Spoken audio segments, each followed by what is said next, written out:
Bismillahirrahmanirrahim. Assalamualaikum warahmatullahi wabarakatuh. Hai semuanya. Perkenalkan, nama saya Putri Rindieni, mahasiswi semester 3 Prodi Bimbingan dan Konseling Islam di Universitas Sultan Haji Muhammad Idris, Samarinda. Di video kali ini, saya akan membahas tentang perubahan fisik di mata kuliah Psikologi Perkembangan yang diampu oleh Bapak Muhammad Hasan Abdillah.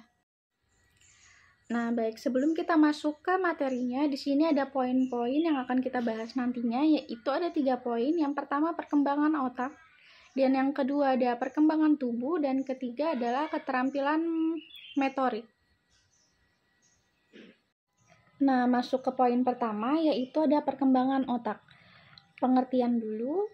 Otak manusia mulai berkembang sejak dia berada di dalam kandungan, tepatnya pada saat minggu ketiga hingga keempat setelah pembuahan terjadi.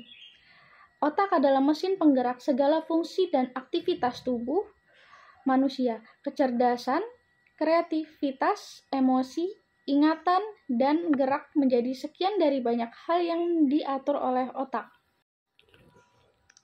Poin pertama ada perkembangan otak bayi. Otak dan sistem saraf yang terdiri atas neuron, yaitu sel-sel saraf yang berperan memproses informasi. Neuron berkembang pada 2 tahun pertama setelah konsepsi, dan terus menyebar dan saling berhubung satu sama lain. Di sisi lain, otak bayi baru lahir mengandung sangat sedikit myelin, yaitu zat lemak yang menutupi sel-sel saraf dan diperlukan untuk pengiriman impulsif listrik. Inilah yang menyebabkan proses informasi dalam otak bayi jauh lebih lambat daripada orang dewasa. Meski begitu, proses pembentukan myelin otak ini terus berkembang. Yang kedua ada perkembangan otak anak. Memasuki usia 3 tahun, otak anak semakin besar menjadi 80% dari ukuran otak utuh saat dewasa. Pada usia ini, otak sebenarnya memiliki lebih dari 200% sinaps. Namun, seiring dengan tumbuh kembang anak, otak mulai memecah sinaps yang dianggap tidak penting sehingga otak menjadi lebih fokus pada koneksi yang penting. Saat menginjak usia 5 tahun, perkembangan otak menjadi lebih tajam. Pada usia ini, ukuran otak anak sudah sepenuhnya menyamai orang dewasa. Lanjut ke poin ketiga, yaitu perkembangan otak di usia remaja. Beberapa orang berpikir bahwa perkembangan otak manusia berhenti pada usia 18 tahun. Faktanya, otak justru mengalami pertumbuhan dan perkembangan yang cukup signifikan pada masa ini. Pada masa ini, ukuran dan berat otak remaja tidak berbeda jauh dengan orang dewasa. Meski belum sepenuhnya matang, myelin yang sudah dihasilkan sejak bayi dilahirkan juga memiliki rangkaian yang lebih kompleks di masa ini. Bagian terdepan otak, yaitu korteks frontal, juga mulai berkembang secara korteks frontal berperan dalam fungsi kognitif, termasuk perencanaan perkembangan. Remaja mungkin mengandalkan bagian otak bernama amigdala untuk mengambil keputusan dan memecahkan masalah. Amigdala itu sendiri terkait dengan emosi, agresi, dan perilaku naluriah. Inilah yang menyebabkan remaja sering disebut labil atau bisa dibilang sebagai cepat dalam mengambil keputusan. Poin berikutnya, perkembangan otak di usia dewasa dan lanjut usia. Di usia dewasa, memasuki umur 20 tahun, perkembangan otak sudah selesai. Itu sebabnya seorang dinilai dapat membuat keputusan dan bertindak dengan lebih tepat pada usia ini. Namun, perkembangan otak manusia akan berhenti dan mulai menurun secara perlahan pada dewasa. Ini bukan cuma volume, kemampuan komunikasi antara sel saraf pun menjadi tidak seefektif sebelumnya, sehingga banyak orang dewasa yang sulit untuk berfokus dan mempelajari hal baru.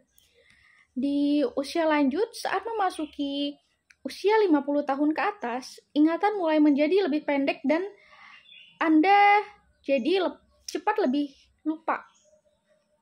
Ini terjadi karena penuaan secara alami telah mengubah ukuran dan fungsi otak.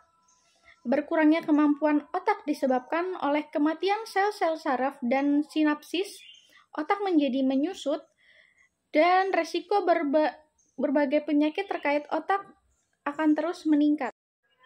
Masuk ke materi yang kedua, yaitu perkembangan tubuh. Tumbuh kembang merupakan proses yang dinamik sepanjang kehidupan manusia. Perubahan yang terjadi pada satu fase menjadi dasar perkembangan pada fase berikutnya. Pertumbuhan dan perkembangan yang paling mencolok terjadi pada masa kanak-kanak dan remaja. Tubuh diuraikan menjadi sebagai peningkatan dalam ukuran seperti tinggi dan berat badan atau tiap bagian tubuh. Pertumbuhan dapat diukur secara kuantitatif dengan menggunakan satuan kilogram atau sentimeter. Bisa kita lihat pada gambar pertama itu kemungkinan bayi umur 1-12 bulan. Tumbuh kembang tercepat terjadi pada masa bayi yang terlihat melalui peningkatan kendali motorik yang mengikuti prinsip tumbuh kembang, yaitu pola cephalocaudal dan proximodistal. Bayi dapat mengendalikan kepalanya pada usia 3 bulan, mengendalikan torso usia 6 bulan, pengendalian terhadap tungkai pada usia 9 bulan.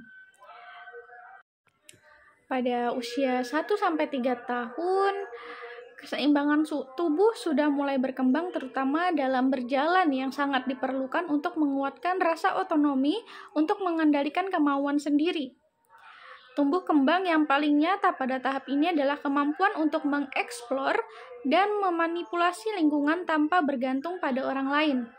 Tampak saling terkaitan antara perkembangan dan pertumbuhan fisik dengan psikososial.